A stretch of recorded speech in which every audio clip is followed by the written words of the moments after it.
Olá, seja bem-vindo a mais uma aula de matemática. E hoje o nosso assunto é sobre radicais.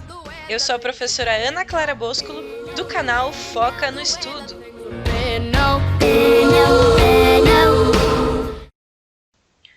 Bom, então vamos lá. Para dar início ao nosso estudo sobre radicais, primeiramente eu vou estar escrevendo aqui para vocês as partes que compõem ele.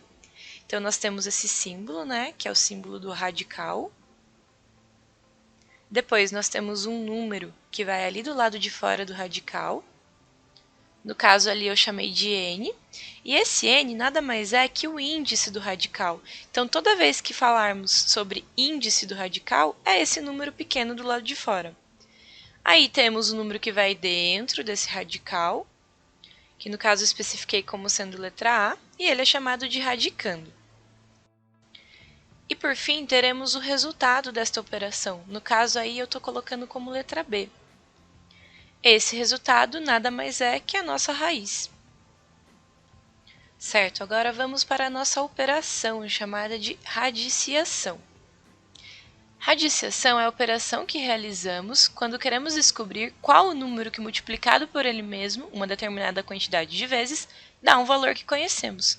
Exemplo, qual é o número que multiplicado por ele mesmo 3 vezes dá como resultado 125? Por tentativa, podemos descobrir que 5 vezes 5 vezes 5, chegamos ao resultado 125. Sendo assim, a raiz cúbica de 125 é o nosso 5. Nossa, professora, mas eu sempre ouvi falar em raiz quadrada? Cadê a raiz quadrada nisso tudo? Vamos lá, então. Os nomes das raízes estão ligados diretamente ao índice do radicando. Aqui temos alguns tipos de raízes. Quando o índice é 3, chamamos de raiz cúbica. E o número será multiplicado por ele mesmo 3 vezes. Quando o índice é 4, chamamos de raiz quarta. E o número deve ser multiplicado por ele mesmo 4 vezes. Quando o nosso índice é 5, a nossa raiz se chamará raiz quinta.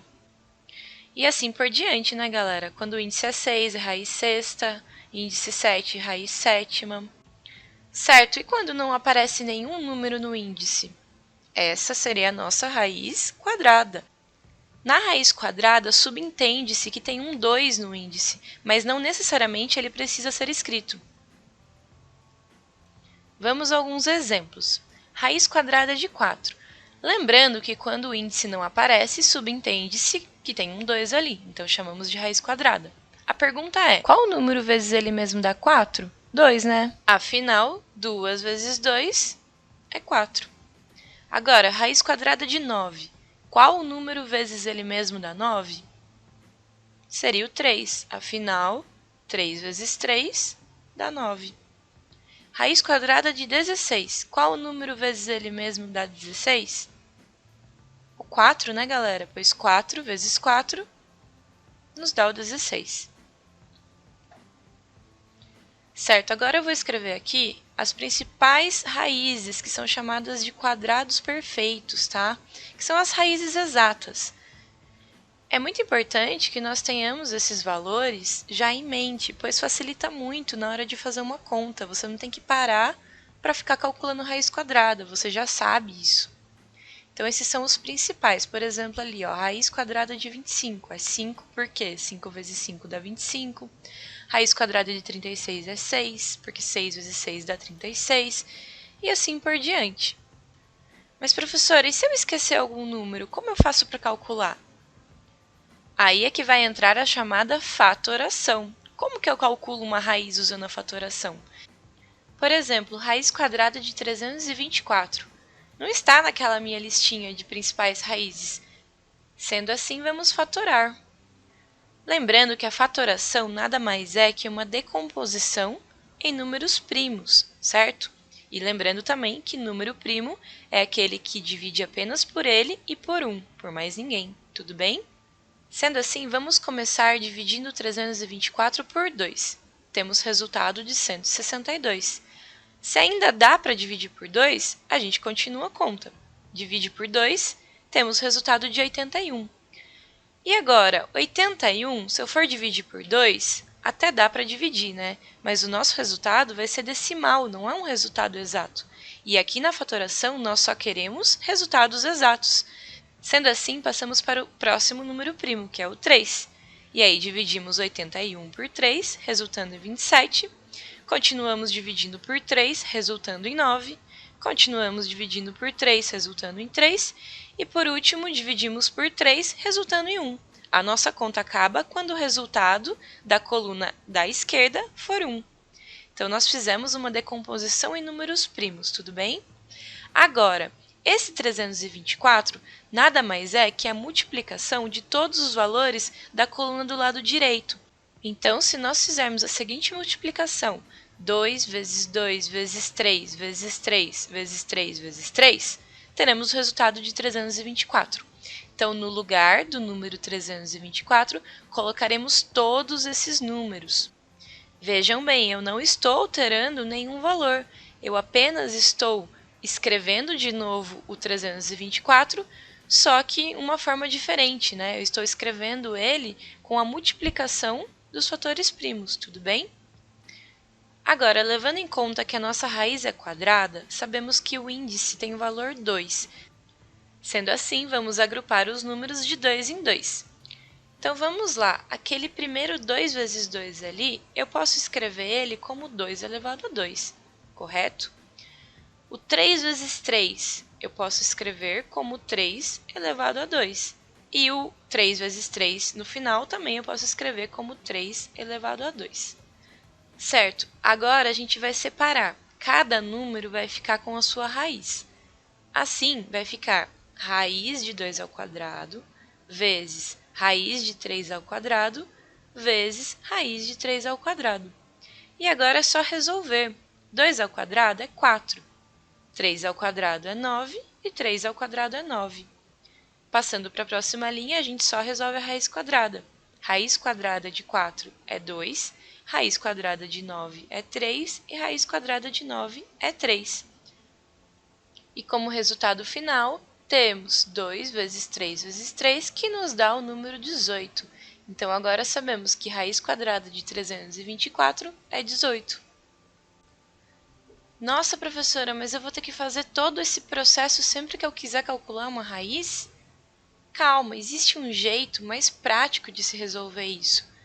É a mesma forma, na verdade, mas é um jeito mais prático. Então vamos lá, eu vou usar o mesmo exemplo, tá? Da raiz de 324 para fazer esse outro jeito. A primeira coisa é você notar qual o índice da raiz. No nosso caso, a nossa raiz era quadrada, então o índice é 2. Sendo assim, nós vamos agrupar os números da fatoração de 2 em 2. Então vamos lá, a gente agrupa o 2 com o 2, o 3 com o 3 e o 3 com o 3. Quando eu falo em agrupar, a gente vai agrupar os números que são iguais, tá? O 2 eu agrupo com o 2, o 3 com o 3. Eu não posso, por exemplo, agrupar o número 2 com o 3. Tem que ser número igual. E esse número igual que você agrupar, você vai marcar aí na frente, como eu coloquei em azul. A segunda coisa é multiplicar um pelo outro. Então, no caso, 2 vezes 3 vezes 3. Já nos dá direto 18. Esse jeito é bem mais rápido e prático de fazer, não é? Temos que levar em conta que a gente só conseguiu agrupar de 2 em 2 sem que nenhum número sobrasse sozinho, porque o 324 é um quadrado perfeito, né? É uma raiz exata. Mas existem raízes de números que não são exatos. Por exemplo, raiz quadrada de 512. Vamos fatorar. Começamos sempre pelo 2, vamos dividindo até que o nosso lado esquerdo termine em 1. Agora, como a raiz é quadrada, nós temos que agrupar de 2 em 2. Então, agrupamos de 2 em 2, anotamos o número na frente que estamos agrupando. Nesse caso, sobrou o número 2 sozinho ali no final, não dá para agrupar com mais ninguém. Aí que entra a terceira etapa. Quando o número fica sozinho, é só você colocar ele dentro da raiz. E agora a gente multiplica tudo. O 2 vezes 2 vezes 2 vezes 2 vezes raiz de 2. Aí temos o resultado 16 raiz de 2. Isso porque não é uma raiz exata.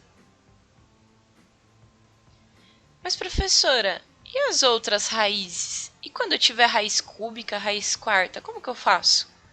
Beleza, raiz cúbica a gente vai agrupar de 3 em 3. Raiz quarta a gente agrupa de 4 em 4, raiz quinta de 5 em 5 e assim por diante. Vamos a alguns exemplos agora. Raiz cúbica de 64. Vamos fatorar o 64. Começamos a dividir pelo 2, continuamos dividindo por 2, até que a minha coluna da esquerda sobre 1. Ok, a nossa raiz agora é cúbica, o nosso índice é 3. Devemos agrupar de 3 em 3. Então, vamos agrupar de 3 em 3 e marcar o número na frente. Agora, multiplicamos um pelo outro. 2 vezes 2, 4. Está aí nosso resultado. Se você quiser conferir, basta você fazer 4 vezes 4 vezes 4, que você vai ver que vai dar 64. Outro exemplo, raiz cúbica de 200. Vamos fatorar o 200. Começa por 2, continua por 2, vai até onde dá para dividir, tá, pessoal? No 25 ali, ó, não dá para dividir por 2, né? A gente passa para o 5. Agrupamos de 3 em 3. Opa, mas tem só 2 números 5. E eu tenho que agrupar de 3 em 3, porque a minha raiz é cúbica. E agora? Tudo bem, a gente pega aquele número 2 ali, que a gente conseguiu agrupar de 3 em 3, e esses dois números 5 que ficaram sozinhos, a gente coloca cada um em uma raiz cúbica. E assim multiplicamos tudo. 2 vezes raiz cúbica de 5 vezes raiz cúbica de 5. Vai ficar igual a 2 vezes. Raiz cúbica de 5 vezes raiz cúbica de 5 nada mais é que raiz cúbica de 25. Sendo assim, nosso resultado final é 2 raiz cúbica de 25.